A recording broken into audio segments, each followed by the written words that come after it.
So here is a picture, and since the last time, what I've done is I hit it with primer, and then I put putty everywhere again. There's more putty over there, and you can see it doesn't look beautiful, but it's smeared around where it needs to be. Put some more on the bottom, the edges, and this is just to show you that it slowly is getting better. There's more putty down where those cut parts to make those compound curves are on both sides of both nacelles, and I'm starting to cut back on the seams that are in the nacelles. And then that nacelle, I got all the way back. Nice coverage over everything. And then that's just going to require a lot of sanding. But this is what the putty looks like, maybe about the second layer on. And you can see there's, in that one, you can see when I put it on, there's little rivulets almost in there. So that needs to be sanded. So I'm going to take some sandpaper, like medium grit sandpaper, a little lighter than that green stuff, and I just start sanding all these places where there's putty. Same thing as the first little video, but again, it's useful to show people. I do speed it up here in a little bit, so don't panic, but just to show you what you need to do. Again, I'm going in circles and I'm feeling once in a while with my finger to see if I've got any kind of ridges, which you ultimately do almost all the time. And you just keep doing this over and over. Change to different grits, maybe a little lighter grit to sort of feather it out. And again, you'd be surprised how, excuse me, you are sanding through really the primer. But right now you're trying to get that putty to get ridges out of it and make it look a little bit nicer. And it just takes time. Now what I decided to do here was get a straight edge. The handiest thing was my ruler. Put a little bit of that sandpaper around there. And then I started sanding back and forth on, I think, these nacelles, because these are long and you need to hit the high spots and they need to be flat. And so using something like a straight edge of some kind or a sanding block makes a lot of sense. You can go back later and play around with getting out some of the swirls and things by hand.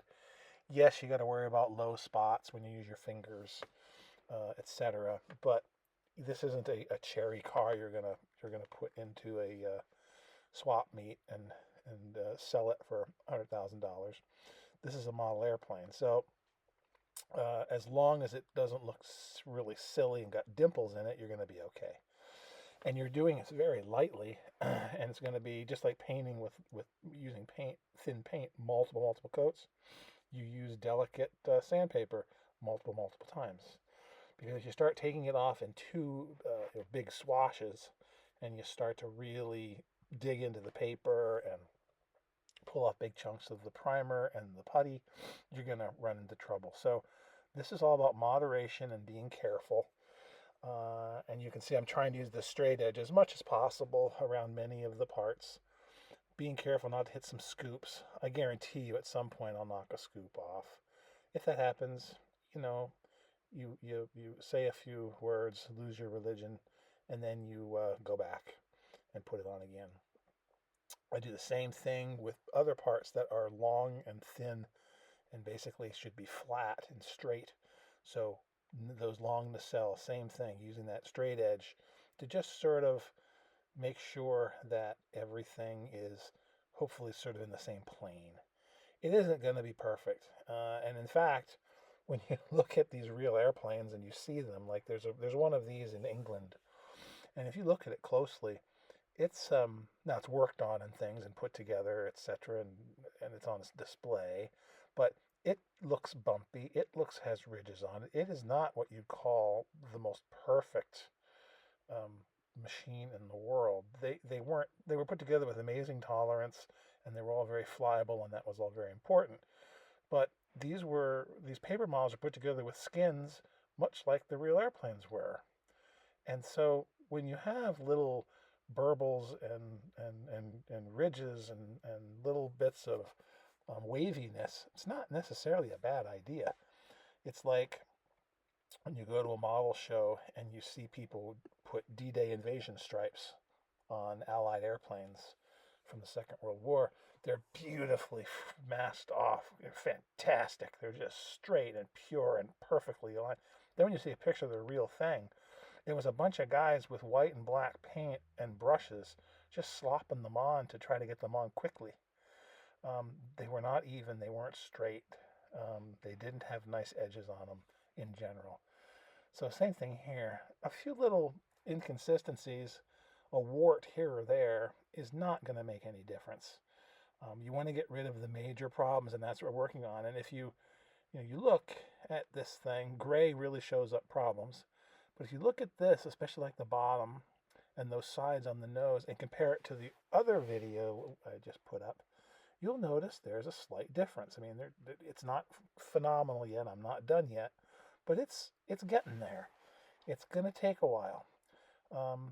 Now what I'm doing is going back by hand and using my fingers. And I can see there's that dip, that divot that was in there. It's getting better. It's still there.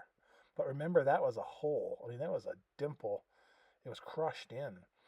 When I put the airplane together, I accidentally made that dimple, and I decided I couldn't get it out, so I figured that was going to have to be filled. That's another thing. When you're doing this, realize that you got to wait for the putty to dry. Whatever putty you're using, make sure it's really dry before you start playing around with it, because if you have deep stuff, like I do on part of this, you're going to end up gouging it, and it's going to look terrible. You make sure you let things dry and harden before you really go after it, because you'll just make your life much easier if you do that. Otherwise, you're going to end up getting very frustrated. This, by the way, is not as terrible as it seems. It just takes patience, and you have to do it for a long time because you have to get these things down, and it's multiple coats. But as you move along, it will get, it's amazing how fast it will actually go. And it's up to you to decide when to stop. Now you can see on there, it's actually a cool picture. You can see because of the shadows where there are places where there are still divots. Like there's a circle area, there's that piece under the canopy. There's a bunch of places on here that I've sanded in front of you that you can see that they're better than they were, but they're still bumpy. And there's still some places where things are in valleys. And so down here, there's places I'm going to need a lot of work over here. That's what's left of that big divot from before. So you kind of go around, and I tend to circle these. There's a big chunk that'll need to be pulled out. Those can be very easily done with a little bit of putty and a finger. So those will work really well. Those spots will have to be filled in. So I'm trying to find where it needs to go. But you just got to keep doing this. That's basically all there is to it. And the next thing to do in this case is to take it out and prime it.